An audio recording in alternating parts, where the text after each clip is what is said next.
الحمد لله رب العالمين والعاقبة للمتقين والصلاة والسلام على سيد الأنبياء والمرسلين وعلى آله وأصحابه أجمعين أما بعد۔ معزز سامعین کرام، آج آپ حضرات کے سامنے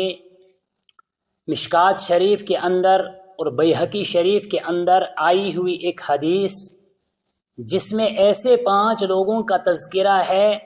کہ جن کی دعا رد نہیں ہوتی ہے۔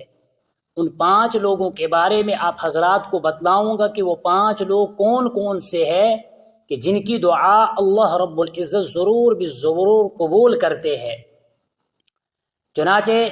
حضرت ابن عباس رضی اللہ تعالی عنہ روایت نقل کرتے ہیں، آپ صلی اللہ علیہ وسلم سے فرماتے ہیں کہ قال رسول اللہ صلی اللہ علیہ وسلم 5 دعوات یستجاب لہن دعوت المظلوم حتی ینصر ودعوت الحاج حتی یصدر ودعوت المجاہد حتی یقعد ودعوت المریض حتی یبرع ودعوت الاخ لأخیہ بظہر الغیب ثم قال وأسرع هذه الدعوات إجابة دعوت الاخ بظہر الغیب او کما قال علیہ الصلاۃ والتسلیم۔ اس روایت کے اندر نبی اکرم صلی اللہ علیہ وسلم نے بیان فرمایا کہ 5 لوگوں کی دعا جو ضرور بالضرور قبول ہوتی ہے، ان میں سے سب سے پہلا شخص جو ہے دعوت المظلوم، مظلوم شخص کی دعا۔ جیسے کہ روایات میں آتا ہے کہ مظلوم کی دعا اور اللہ کے درمیان کوئی پردہ حائل نہیں ہوتا ہے، یعنی وہ ڈائریکٹ عرش الہی تک جاتی ہے، لیکن کب تک؟ حتی یستنصر، جب تک کہ وہ زبان یا ہاتھ سے بدلہ نہ لے۔ یعنی کسی انسان پر کسی نے ظلم کیا تو اگر اس نے بھی اس ظلم کا بدلہ ہاتھ سے لیا تو پھر وہ دعا کرے گا تو اس کی دعا قبول نہیں ہوگی، چونکہ وہ پھر مظلوم رہا ہی نہیں، چونکہ اس نے بدلہ لیا ہے تو اب اس کی مظلومیت ختم ہو چکی ہے۔ یا اسی طریقے سے اگر ہاتھ سے اس کو نہیں بنا تو زبان سے اس کو جواب دیا کہ کسی نے اس پر ظلم کیا تو اس نے زبان سے جو کہنا تھا اس نے کہہ دیا، تو اب یہ مظلوم کے درجے میں نہیں رہا،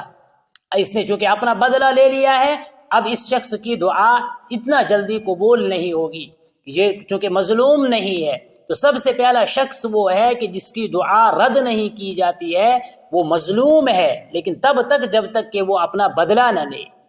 اور دوسرا شخص وہ ہے وَدَعْوَةُ الْحَاجِّ حَتَّى يَصْدُرَ، کہ حاجی کی دعا، جب کوئی شخص حج کرنے کے لیے بیت اللہ جاتا ہے اور حج کرنے کے بعد گھر پہنچنے سے پہلے تک حَتَّى يَصْدُرَ، یعنی اپنے وطن میں پہنچنے سے پہلے تک جو بھی وہ دعا کرتا رہے گا تو وہ دعا اس کی قبول ہوتی رہے گی، وہ دعا اس کی رد نہیں ہوگی۔ وجہ اس کی یہ ہے کہ ابھی یہ اللہ کے راستے میں ہے اور ایک مقدس مقام سے آیا ہے، مقدس جگہ سے آیا ہے، محترم جگہ سے آیا ہے، وہاں پر بیت اللہ کا طواف کیا ہے، یہ پاک صاف ہو کر آیا ہے۔ جیسے کہ حج کے بارے میں آتا ہے کہ جس شخص نے حج کے تمام تر شرائط، ارکان اور تمام تر واجبات اور تمام تر اس کے جتنی بھی چیزیں اس کے لیے ضروری ہے ان تمام کو مد نظر رکھتے ہوئے حج کیا ہے، تو وہ ایسا لوٹ کر گھر آتا ہے جیسا کہ ابھی اس کو والدہ نے جنم دیا ہو، یعنی بالکل گناہوں سے صاف ہو کر آتا ہے۔ تو حاجی جب تک نہ اپنے وطن میں پہنچے اس سے پہلے تک جو بھی وہ دعا کرتا ہے وہ دعا رد نہیں ہوتی ہے۔ یہ دوسرا شخص ہے۔ تیسرا شخص کے بارے میں نبی اکرم صلی اللہ علیہ وسلم فرمایا وَدَعْوَةُ الْمُجَاهِدِ حَتَّى يَقْعُدَ، مجاہدہ کرنے والا، اس سے اللہ کے راستے میں اعلاء کلمت اللہ کے لیے لڑنے والا بھی شامل ہے، اور اس میں اللہ کے راستے میں نکل کر علم کو حاصل کرنے والا بھی شامل ہے، کہ جب تک وہ اللہ کے راستے میں اعلاء کلمت اللہ کے لیے لڑتا رہے گا تو اس کی دعا تب تک قبول ہوتی رہے گی حتی یقعد، یہاں تک کہ وہ اس سے پیچھے ہٹ جائے۔ اسی طریقے سے طلب علم کے لیے جو شخص محنت کرتا رہے گا، اس میں مشغول رہے گا، جب تک وہ طلب علم کے ساتھ مشغول ہے تو تب تک اس کی دعا قبول ہوگی۔ جو ہی اس سے پیچھے ہٹا تو اب اس کی دعا قبول نہیں ہوگی۔ مطلب یہ ہے کہ جلدی قبول نہیں ہوگی، وہ اللہ کی مرضی ہے کہ اللہ کب کس کی دعا کو کس طریقے سے قبول کرے۔ جیسے دعا کی قبولیت کے سلسلے میں 3 اقوال آتے ہیں کہ یا تو فوراً اس کو دی جاتی ہے، یا اس جیسی مصیبت کو ختم کیا جاتا ہے، یا آخرت میں اللہ رب العزت اس کو ڈپازٹ کر کے رکھتے ہیں، اس کو اس بندے کے لیے رکھتے ہیں، اور جب یہ جائے گا محشر کے میدان میں اس کو پتہ چلے گا تو یہ سوچے گا کہ سب کچھ اگر ادھر کے لیے ہی ہوتا۔ تو اس کا مطلب یہ ہے کہ ان 5 لوگوں میں پھر یہ شامل نہیں ہوگا جب یہ پیچھے ہٹ جائے گا۔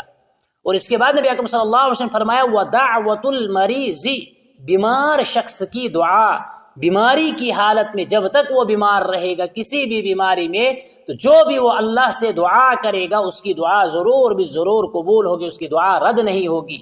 حتی یبرأ، یہاں تک کہ وہ اس بیماری سے صحت یاب ہو جائے، تب تک اس کی دعا رد نہیں ہو سکتی ہے جب تک وہ بیمار رہے گا۔ یہ 4تھا شخص ہے۔ اور 5واں شخص ہے، نبی اکرم صلی اللہ علیہ وسلم فرمایا وَدَعْوَةُ الْأَخِي لِأَخِيهِ بِظَهْرِ الْغَيْبِ، مسلمان بھائی کا اپنے مسلمان بھائی کے لیے اس کی پیٹھ پیچھے دعا کرنا، یعنی اس کے سامنے نہیں، کسی کے سامنے نہیں، ایک مسلمان کہیں ہے دوسرا کہیں ہے، یہ یہاں نام لے کر اس کے لیے دعا کر رہا ہے، یا اللہ اس کو یہ پریشانی ہے، اس میں آسانی فرما، پریشانی کو دور فرما، بیماری ہے اس کو شفا میں بدل دے، دعا کرتا ہے۔ چونکہ اس والی صورت میں اخلاص انتہائی درجے کا ہوتا ہے، نہ اس میں کوئی دکھلاوا ہوتا ہے، نہ اس میں کسی کو اگلے والے کو دعا دے کر راضی کرنا نہیں ہوتا ہے، تو اس میں تو ریاکاری نہیں، بلکہ اس میں انتہائی درجے کا خلوص ہے۔ اسی کے بارے میں نبی اکرم صلی اللہ علیہ وسلم نے فرمایا کہ وَأَسْرَعُ هَذِهِ الدَّعْوَاتِ إِجَابَةً، ان 5 لوگوں میں سے بھی سب سے زیادہ جلدی قبول ہونے والی جس شخص کی دعا ہے وہ ہے دعوت الاخی بظہر الغیب، مسلمان بھائی کا اپنے مسلمان بھائی کے لیے پیٹھ پیچھے دعا کرنا۔ جیسے کہ ترمذی شریف کی روایت کے اندر آتا ہے، مشکات کے میں روایت ہے، اس میں آتا ہے کہ آپ صلی اللہ علیہ وسلم فرمائے ان اسرع الدعاء اجابۃ دعوت الغائب لغائب، کہ سب سے زیادہ جلدی قبول ہونے والی دعا اگر کوئی ہے تو وہ غائب